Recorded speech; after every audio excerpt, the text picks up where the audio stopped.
Good morning, everybody. We want to thank our program sponsor, who happens to be Novartis. Let's give him a round of applause, all right? Our community sponsor is TG Therapeutics. They should be given a round of applause as well. I want to thank our exhibitors that we're here today. Again, we need people to be here, to be at the programs, to show you all what's available for those that are living with multiple sclerosis. So I want to also thank Biogen, EMD Serono, Genentech, Mallinckrodt, Modus Nova, and we had also Dr. Legang's research team. So let's say thank you to all of them too. Karen Hislop, she's a occupational therapist. She's a director of therapy achievements. Karen has been practicing occupational therapy for over 30 years. She grew up in Minnesota and attended the University of North Dakota, where she earned a Bachelor of Science in Occupational Therapy. She completed her MBA at Troy State University.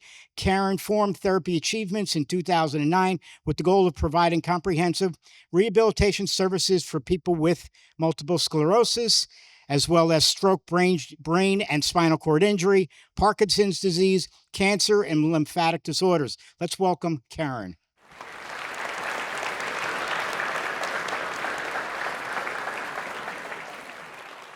Well, thanks, everybody. It's great to see you again. I'm very excited to be talking this morning about neuroplasticity and neuro rehab devices. As Stuart said, I have therapy achievements, and I have a passion for helping people get better. One thing I want to add is that we have MS support group meetings on the third Tuesday of every month. And if you don't get emails from me, please sign up at the table, and I can send you emails about the meetings and events that we have. Neuroplasticity, I'm going to just jump right in because I'm so excited. I have a lot to say about it. What is neuroplasticity? It's the brain's ability to adapt, learn, and change, and it's based on experiences and events. And we've known for a really long time that kids' brains are really plastic, right? They learn really fast. We know their brains actually physically change as they start to learn. And that if they don't get the right amount of stimulation, it actually stunts their growth and development. But what we didn't know is that the same is true for adults. Up until about the 1980s, we thought once you hit your mid-20s, that was probably about it. That's where your brain was, that's where it was going to stay, and there wasn't a lot that you could do to change that. But in the 1980s, we had advances in imaging, and we had researchers like Dr.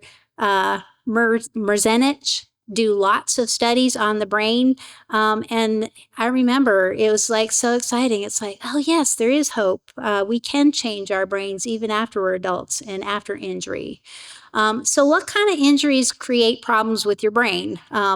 Neurological damage to your brain or spinal cord injury can happen for all kinds of reasons. It can happen from stroke, it can happen from traumatic brain injury, and it can happen from MS. So as you all know, with MS, it's an autoimmune disorder.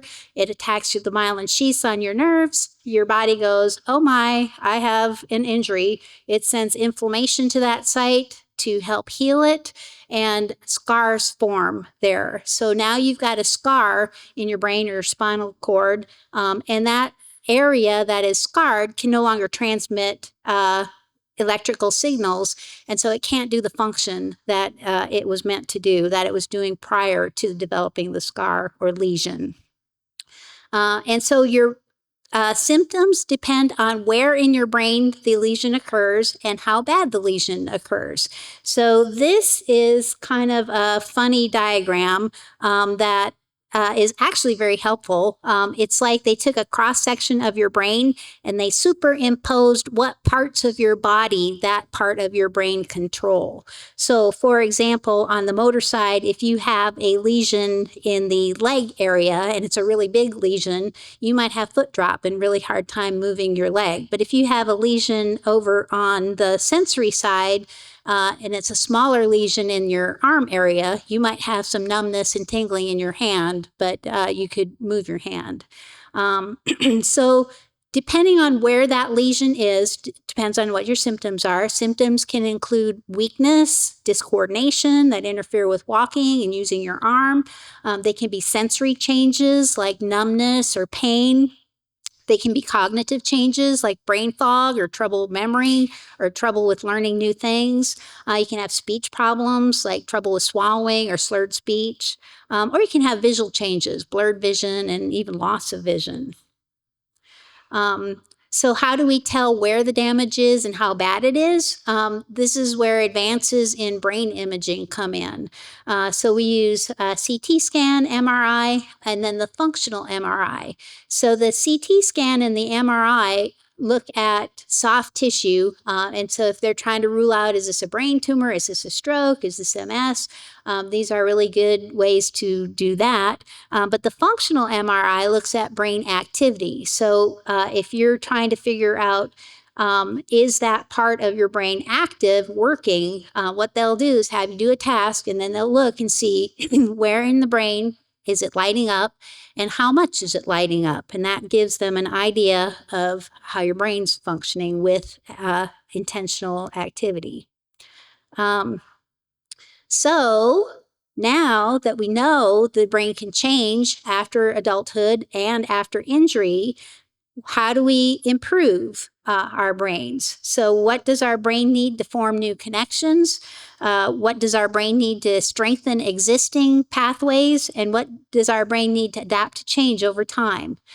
Each person's recipe, so to speak, is going to be unique, but all of the recipes will include 10 key ingredients for neuroplasticity. So the first principle is use it or lose it. Unused neural pathways often get weaker. And so, for example, Robin learned Spanish when she was in college, and she was proficient at speaking Spanish. But then she stopped using Spanish, and down the road really couldn't speak Spanish well anymore, but she could understand if other people were talking, she could understand what they're saying. Fast forward to her 40s, she still hasn't used Spanish. Now she's just lost it. She's not able to follow long conversations. She's not able to speak. She didn't use it, and so she lost it. Motoric example is Ken broke his arm, his right arm. He was casted for 6 weeks, and in that 6 weeks, he was writing with his left hand. He got pretty good at writing with his left hand, but then his cast came off, and he started writing with his right hand again. And 3 months later, can't write with his left hand anymore. So unless you're using it, those pathways tend to weaken and not be as strong. The next principle is use it and improve it. Used pathways oftentimes get stronger. So this is kind of the key to therapy. If you want to get better, you got to repeat and use that pathway frequently. For example, Juliet learned the Pledge of Allegiance when she was 5. So when she was 5, it took her really deep concentration. She had to really think about it, and she finally got it. Fast forward to 20 years, she said it over and over and over. Now she doesn't even have to think about it. Motoric example is dancing. John was first learning to dance. He had to really think about every step, every sequence. He was awkward. It wasn't fluid. 3 years later, he's been dancing. He doesn't even think about where his feet go. They just go because he's used those pathways so much that they become very, very strong. A next principle with neuroplasticity is salience matters. To change your brain, the skill we're practicing must have meaning, relevance, or importance to us. And so this is an area that I think therapists could improve in a lot. I see lots of patients doing repetitive tasks that are really boring. And you could get a whole lot bigger bang for your buck if you made them exciting. So for example, Bob is trying to get his hand function back because he wants to play the guitar again. And so in therapy, he does an activity where he holds a guitar pick and he plays foosball by flicking the paper ball with his guitar pick. So this is going to get Bob a lot more mileage with brain reorganization than if he was just putting pegs in a pegboard, because Bob can see a direct relationship between the strumming motion of his guitar and the flicking motion of the guitar pick. Emotions can have a big effect on laying down new pathways and strengthening pathways. So the more exciting things are, or the more emotional things are, the more likely it is to make a permanent change and lay down stronger pathways.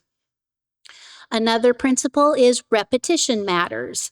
The brain relies on repetitive stimulation in order to build strong connections. So Malcolm Gladwell's book Outliers kind of popularized this idea. Does anybody remember that? You had to have 10,000 hours of practice to become an expert at anything. It's kind of like the repetition principle. Research shows that we need 300 to 400 reps per session to begin rewiring the brain. And then studies also show we're way behind in therapy. We only do about 30 reps per session. So that's a big discrepancy. Practicing something in therapy is good, but it's not enough. You're going to have to go home and practice it some more. Another principle is that intensity matters. Intensity is something that's challenging to the brain. If you don't challenge the brain, it's not going to build a new network. And so intensity refers to the amount of effort that's required. And you can build intensity by making it more complex, making the resistance higher, adding cognitive demands to your task. So for example, if you are doing a stepping exercise in physical therapy and it's gotten easy and you're not even really thinking about it anymore, just kind of going through the motions, you're not going to be getting as much brain change. To make that more complex, you can mix up the pattern of steps that you're taking. You can count backward while you're doing the steps. You can learn numbers in a new language and count in a foreign language. These are all things that will help make it more complex and make a bigger demand on your brain, and therefore make a bigger change in your brain. If you don't do something that doesn't challenge you, you're not going to see much of a difference. All right, another principle is specificity matters. To practice a specific task helps you do better with it. An example is if you are trying to improve your handwriting, doing an activity where you're putting clothespins on a dowel is probably not going to help your handwriting very much. Handwriting itself would be the best exercise, but if you're not there yet, holding a pencil to do dot-to-dot exercises would be similar would involve the same motions that you would need to do handwriting. Another principle is that transference matters. Practicing one skill can result in a related skill. So tasks that are similar to each other strengthen pathways that are nearby and can make it very much easier to learn a similar activity. For example, if you become expert at playing tennis, it will be much easier for you to learn how to play baseball because those skills are similar. Next is interference matters. So practicing the wrong way can result in bad habits that interfere with learning good habits. So this is really challenging, especially if you've lost all motor control of your arm. It's really difficult not to develop bad habits because you're just struggling to function. So for example, if you've lost function in your arm and you're trying to get your hand up onto the table and you discover this little trick, well, if I just kind of hike my hand and flick my arm up, I can get it up there. So the problem is if you do that all the time, if you just every time you go to put your hand up, you kind of do this flick thing. When you get the strength back in your arm where you could, move it without the flick, your brain's already got that flick pattern down, and it's going to be a lot harder to get a different pattern put down. So be careful about learning bad habits because they can be hard to break. And then time matters. Neuroplasticity is a process. It's not an event. And it always makes me so sad when people tell me, well, I had a stroke last year and I went through rehab, and then they think that's it. They think they're done. They think that's the end of the road. It's not, because it's a process. It's not an event. There are times in that process where you'll see faster improvement and times when you'll see slower improvement. So the fastest improvement will be the first 1 to 3 months up to a year, and then after that it slows down. But the key is that change can still occur. If you keep working on it and you give yourself new challenges, you can still make changes in your brain. And then last, age matters. This one we don't have so much control over, but younger brains tend to change faster than older brains, but improvement is possible at any age. When I lived in Vermont, I worked on the brain injury unit, and it was basically for adults, but every once in a while we'd get a kiddo come through, and it was always amazing. It was like, oh man, the power of youth, how much faster they got better than the adults did. And again, the key is young people are going to get better faster, but old brains can still change if you give it the right stimulation. All right, so now that we've got all the ingredients to neuro recovery, how do we put them together to achieve our goals? Rehab, of course, neuro rehab. OT, PT, and speech is your first point because your therapists have been trained and they keep up with hopefully the latest treatment techniques and can help you build the program that's going to fit your personal needs and your personal abilities. So it's really important to work with a team. They know stuff that you don't know. They hopefully are going to listen to your input and craft a program that fits your needs. But as we've already said, that's not enough. You've got to keep doing more than just therapy. If the only time you do your exercises is with your therapist, you're not going to make the gains that you want to. And so that's where the challenge comes in, right? It's really hard to do stuff outside of therapy. But technology to the rescue. And this is the exciting part of what's been happening out there in the world of neuro rehab. Since Dr. Mersnitz began his work, much research has been put into developing devices that use neuroplasticity principles to help you be able to get that time in outside of therapy.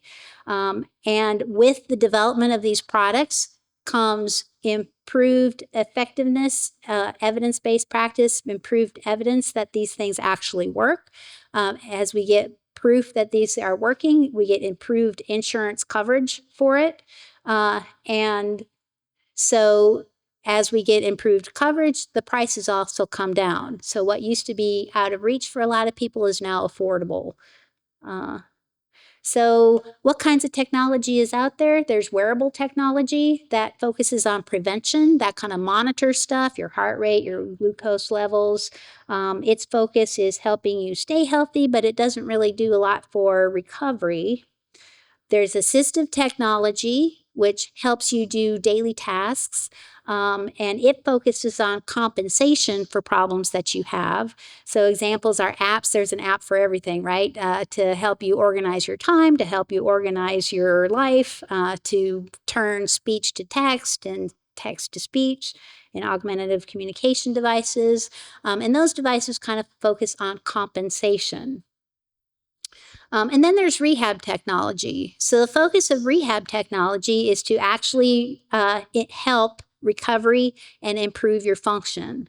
And examples of rehab technology are robotics, FES devices, and interactive devices. So wearable assistive robotics is the first group I'm going to talk about.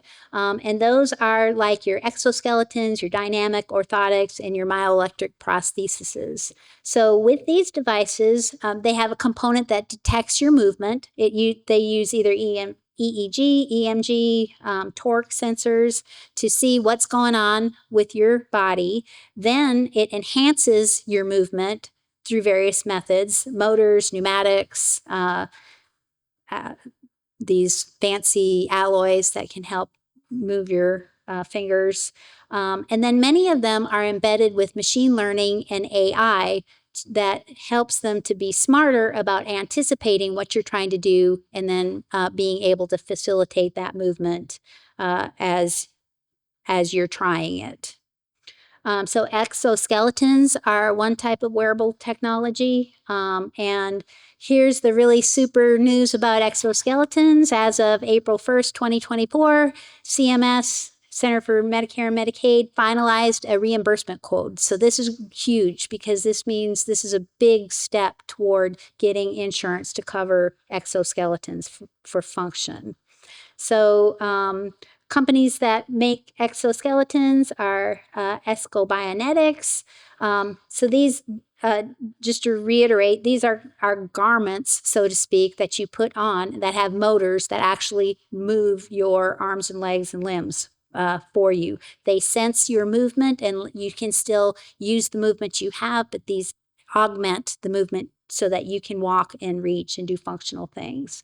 Cyberdyne HAL is another manufacturer of exoskeletons. Rewalk is one. Autobach makes exoskeletons. Autobach has a little bit different focus. It tends to focus more on industrial use so that people like electricians who have to hold their arms up all day long can get a little assist with that. But it also does make medical devices. And then there's Hypershell, which is strictly for able-bodied people who want to do high-intensity things and need a little boost on their leg muscles or arm muscles to do that. So that's not a medical device, so that's strictly out of pocket, and they've got several versions of it. Okay, then there's a new robotic for hand function, the Neo Mano robotic glove.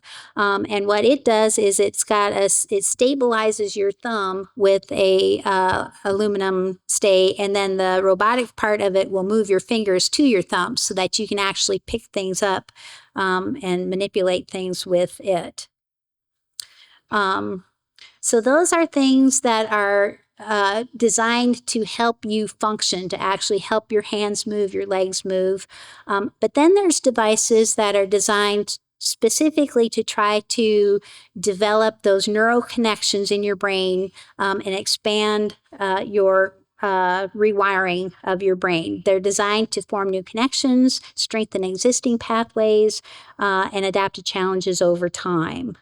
So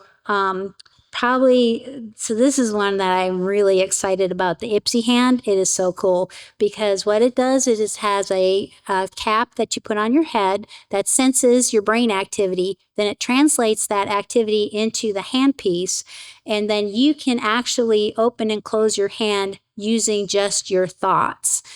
So to me, this is so huge. This is like, wow, this is like back in the 80s. This was like fantasy to us, right? And now it's actually here. It actually is happening. It's so cool. And so Ipsy Hand is one of the groups that we team with. If you ever want to try it, we do demo days. We just had a demo day, July 15th. I'm not sure when the next, we do it about once a quarter. But again, if you want to be on the mailing list for when the next demo day is, just go ahead and sign up. You also can contact the company directly. You don't have to wait for the demo day. They'll be happy to talk with you about insurance coverage and if you're a candidate for that device. Then Modus Nova is another device, and they're actually here today. They're at that first table at the end, and it's designed to strengthen flexion and extension for your hand. It's got a foot piece that can strengthen plantar and dorsiflexion. There's sensors that detect when you're making movements, and then it facilitates that movement with pneumatics. They are also connected to computer games so that you can play a game with that motion. So that's tapping into the excitement and novelty and competitiveness. You want to try to beat your score. And so that further facilitates that neuroplasticity and laying down of and strengthening connections. We do demo days with Modus Nova. Our next demo day is September 9th. But again, you don't have to wait for demo day. You can talk with the representative today and learn more about that. There are other types of hand splints. The SableFlex has dynamic orthotics, and they use springs. Typically, if you have problems with your hand function, you can close your hand. The problem you have is opening your hand. So SableFlex has dynamic splints that use, one version uses springs, one uses elastic bands to help you open your hand back up after you've closed it to grasp. And then there's Amazon. So people always ask me, is this the same thing that's on Amazon? It's like, I have no idea. Like I've studied Amazon, and it doesn't give any kind of description of what this device is. It doesn't give any kind of explanation for what it does, but it's out there. And looking at the picture, it looks to me like they use pneumatics to close your hand. But other than that, I can't tell you much about it. Okay, the next group I want to talk about is devices that use functional electrical stimulation. And so this actually creates an electrical contraction. There's electrodes built into these devices that send a current into your muscle to make it contract. And I want to clarify that this is different than TENS. A lot of times people will bring in a TENS unit and say, oh yeah, my husband got this when he had back problems. I don't need to buy anything because I have this one. TENS is different. TENS targets the sensory nerves, and it's used for pain management. You can get a muscle contraction with TENS, but it's usually really high and hurts. So that's a difference. There is a difference between TENS and FES. So you can use FES in bikes. They put electrodes on your legs, strap your feet to the pedals, and then turn on the E-stim unit, and it contracts your muscles and lets you actually pedal the bike. There's two manufacturers of E-stim bikes, Mylon and Restorative Therapies. You can use E-stim for foot drop. Foot drop is when you don't have enough strength to pull your toes up to get a good heel strike when you're walking. And the FES stimulates your muscles to pull your toes up. There's a number of products for that. The Psionic Neural Sleeve is one. It senses your motion, figures out the perfect timing for when to trigger that stim so that you get a smooth gait pattern with good heel drop. We team with them. Our demo day for them is August 19th. There's Bioness L300. They've been around for a while, similar to Psionic. Neural Sleeve. I'm going to go back to Psionic and say this is a more recent product. The fellow who developed this, his daughter had cerebral palsy, and she did not want to wear a brace to school. She wanted to look like the other kids, so he designed this to be more like one of those neoprene sleeves the athletes wear. It's easier to get on and off, and easier to get the electrode placement a lot of times. Bioness uses cuffs to put their electrode placements in place, and just like Psionic Sleeve, they have sense when your muscles are ready to fire and can time the E-stim to make a smooth gait pattern with heel drop happening just exactly when it needs to. We do demo days with them. We haven't got our next demo day scheduled yet, but I can let you know when we do. And then there's Walkaid is still out there. Walkaid was like one of the first FESs for foot drop, and it's very simple. It has electrodes in a cuff with a E-stim unit strapped onto it. And so that's still out there. It's probably the least expensive unit out there. There's E-stim for hand function. Bioness makes a handpiece that stimulates opening your hand for function. And then there's also FES for swallowing. Now this is really cool. We've got Synchrony. And what it does, there's electrodes on your throat that give you biofeedback. So when you're trying to squeeze your muscles to swallow, you get a bar graph so you can see exactly how strong your swallow is. And then as you try to swallow harder, you get feedback. You can tell if it's harder. This is really good because with swallowing, it's really hard to tell. You know, you say, okay, swallow harder. They think, I think I swallowed harder. It's like, don't know if you swallowed harder. This is a way you can actually see. And then it also teams with games. It also teams with eSTEM, so you can stimulate and get a harder swallow. And it also teams with games that you can play. So if you've ever tried to do swallowing exercises, you know they've got to be the most difficult because they are so boring. So being able to play a game by swallowing is, to me, super duper cool. One of their games is they've got a little kangaroo, and the harder you swallow, the higher the kangaroo jumps. And so your goal is to get to jump high enough to get the fruit off of the tree. And then the last group that I want to talk about is interactive technology. So interactive technology facilitates active engagement. So it gives you feedback on how you're doing. It's more than just doing, you know, straight repetitions. There's games involved. Oftentimes you get feedback on your score, how well you did, and it helps to facilitate neural pathways in that way. So one of the devices that we've got in our clinic is the BioNest Bits, and it's got a big screen, it's got a balance board, it's got a sensor where you can wear to see where your center of gravity is. So you can work on visual scanning tasks, you can work on dual tasking, you can work on balancing. And the thing I really like about it is that you can work on each piece individually, and then you can put it all together. Because when you fall, it's not when you're paying attention to what you're doing, right? It's when you're reaching to get something and not looking at your feet, but looking at the thing you're going to grab.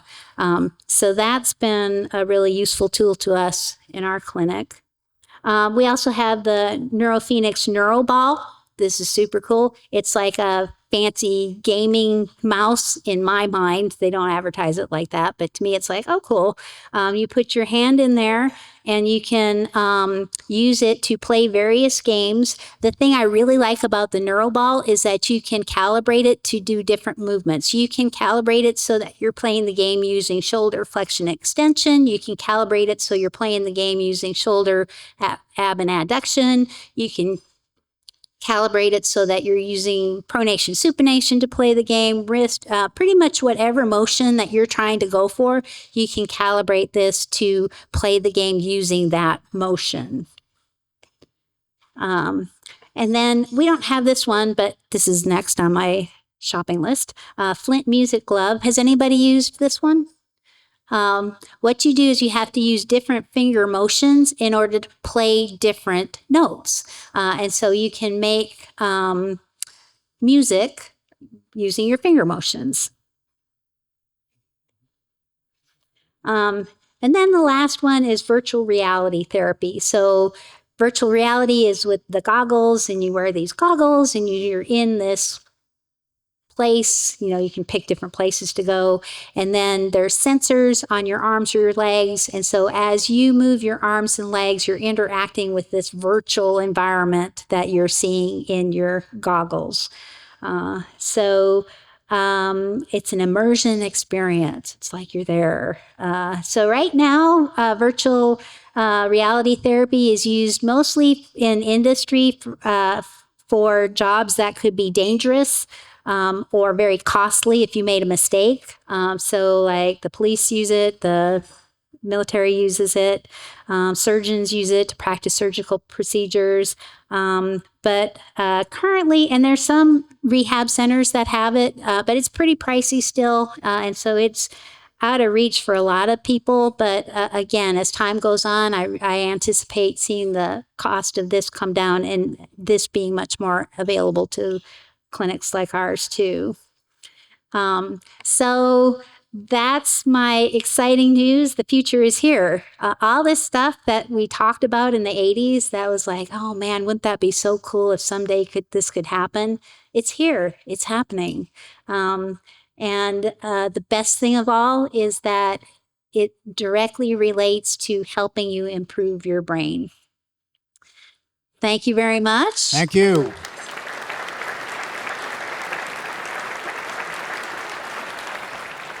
Person writes, how does a person decide when to stop neuroplasticity efforts and rely on assistive devices instead? So that's a great question. And in my opinion, it's not an either or question. I think you can use both assistive devices to help you get through your day, but you can still work your brain and work on building those connections and building that strength. And use the assistive technology to bridge that gap between where you are and where you want to go. Thank you. Next one is, person writes, I'm in a wheelchair. I'm wheelchair bound. Would an exoskeleton let me walk? So potentially an exoskeleton can help you walk. I know that they have exoskeletons at Vanderbilt rehab.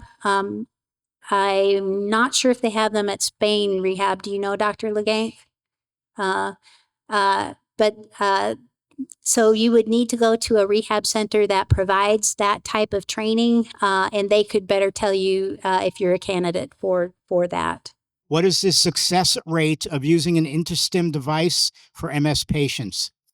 So InterStim devices are used to stimulate certain organs, like, for example, your bladder. So it's a little bit different than FES for stimulating muscle contraction. And what happens with InterStim can do various organs. I'll specify bladder. Oftentimes, if you don't have enough tone in your bladder, you end up with leakage. Your bladder's not contracting hard enough to keep the urine in place. And the InterStim provides a low-level stimulation to keep that muscle contracted so that you don't have leaks. Anything to add, Dr. Legank? Okay. I actually forgot my question. I'm new. I mean, I just was diagnosed a week ago Thursday.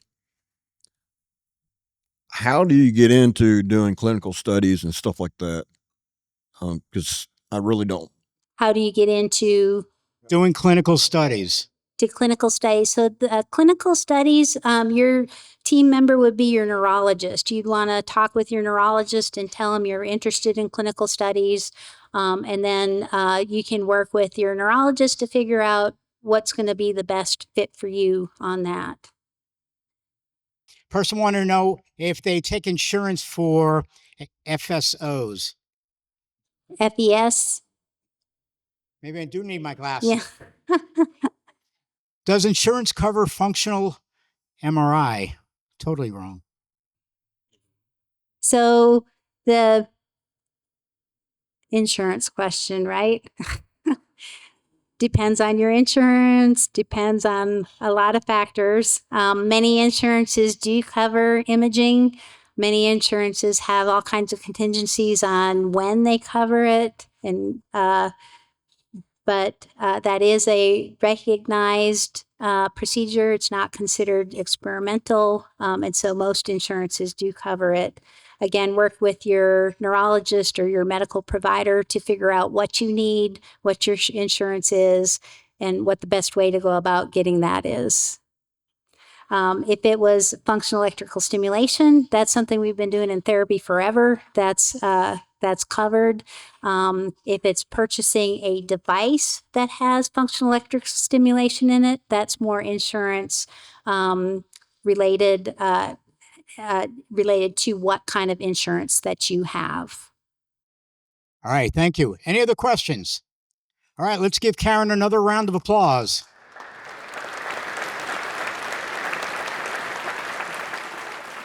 Oh, I forgot. I'm sorry. I also have little cards on the 10 principles of neuroplasticity. If anybody wants one of these, I've got cards for you. Thank you. Thank you again, everybody.